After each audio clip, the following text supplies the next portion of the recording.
İndi isə baxaq Options'ın Total Filter bölməsinə. Burada iki seçim var. Show Grand Total for Row, Show Grand Total for Column ki, dizaynda gördüyümüz bu Grand Totallar hissəsini tənzimləmək üçün. Yəni, söhbət bu iki hissədən gedir. Ki, qısa bir təkrar, filmin adını çıxardım, dili atdım bu hissə və aradakı məlumatlar və sonda görürəm ki, sətirlər və sütunlar boyunca Grand Totallar var. Gəlin sütunu da aktiv eləyək. Ümumiyyətlə ikisini də aktiv eləyək. Onu dedim, baxın, sütunlar və sətirlər boyunca. Onu mən bu hissədən də göstərib göstərməyə bilərəm.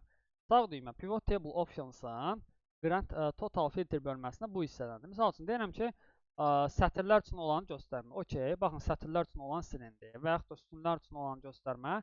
Eyni qayda ilə oradan tənzimləyə bilərəm. Pivot Table Options'da. Total Filter'də. Sonra gəldik nəyə? Filter bölməsində belə bir seçim var. Allow Multiply Filter per File. Biz bəzi bölmələr görəcəyik, hansı ki Pivot Table Options'ın içərisində aktiv deyil. OLAP texnologiyası deyilən bir şey var. İndi bu Power Pivotla bağlı bir məsələdir. Burada var. Böyük məlumatların üzərində işləyəndə hansı ki o aktiv olmayan hissələr, gərək biz OLAP texnologiyası ilə işləyək ki, həmin hissələr aktiv olmuş olsun. Yəni, bizə hal-hazırda bunlar lazım deyil. Allow Multiply Filter per File. Bu nədir? Baxın, mən janrı bu hissəyə göndərdim. Mən janrın filtr hissəsini açanda görürəm ki, mənim üçün burada iki seçimli filtr var. Var nə? Label filtr var, value filtr. Bu nədir? Mən məsələni biraz daha başa düşmək üçün gəlizləşdirək. Filmin adını göndərdim bura. Var burada nə? Label filtr. Labellarım üçündür. Labellar bu idi dedik ki, misal üçün, baxın, labellar text olduğuna görə text filtrdən də bildiyimiz məsələlərdir. Hər hansı bir mətnlə başlayan, bitən, contain və digər məsələlər. Aha. Misal üçün, mən əgər gəlib begins with A desəm, A ilə başlayan kinoları mənə göstərmiş olacaq. Filtrdən azad elədim. Var burada value filtr. Value nədir? Mənim büdcəm, dəyərim. Həmin dəyərlər üzərində filtrləmə. Misal üçün, Graderzan deyirəm ki, 100 mindən böyük büdcəsi olan kinolarımı mənə göstər. İndi gəldik nəyə?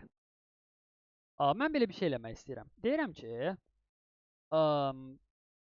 bu hərfi ilə başlayan, bu yazdım, kinolarımı mənim qarşıma çıxart. Okey, çıxartdı. Bunların içərisində isə büdcəsi, belə deyək, 10 milyondan yuxarı olanları göstərsin mənə. Yəni, dolayısıyla həm də gəlib value filtrdən Graderzənin içərisində nə yazmalıyam? 10 milyon yazmalıyam. Aydındır? Amma 10 milyon yazıb okey deyəndən sonra baxıram ki, okey. Yəni, 10 milyon çıxartdı mənə böyük olan. Amma baxıram ki, digər filtrim itdi.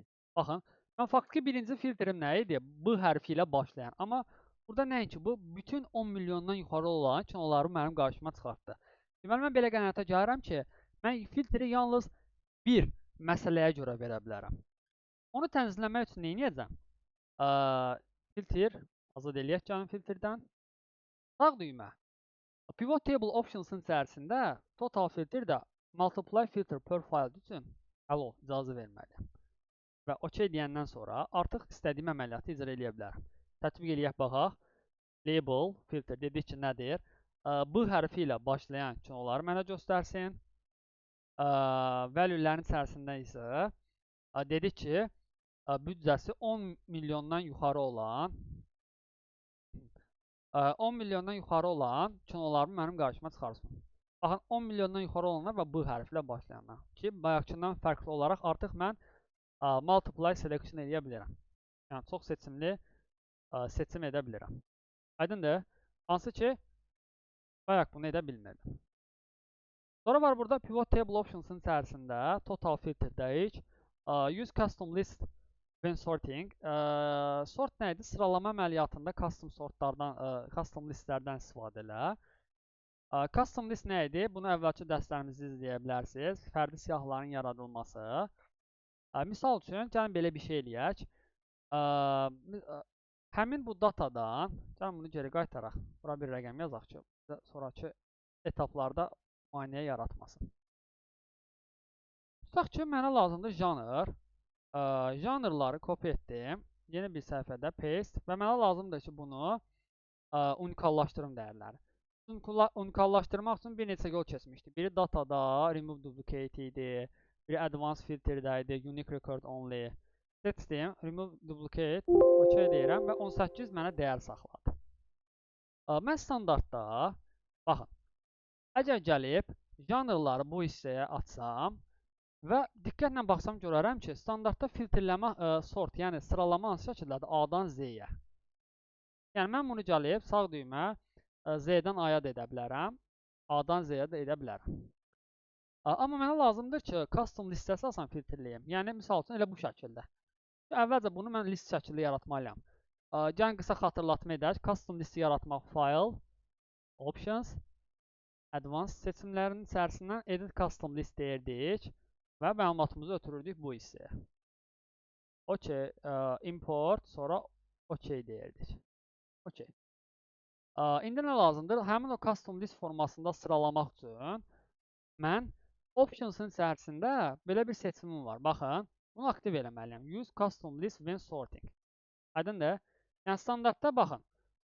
Onu aktiv edəcəyim halda, aktiv olmayacağı halda mən custom sort əməliyyatı zamanı custom listdən istifadə edə bilməzdim. Amma aktiv olacaq təqdirdə OK deyirəm. Baxın, hal-hazırda custom listimdə hansı formadadırsa, yəni bu nə A-dan Z-yadır, nə də Z-dən A-yadır. Custom listimdə hansı formadadırsa, o formada da düzülmüş oldu. Options'ın totals filter bölməsi bu qədər.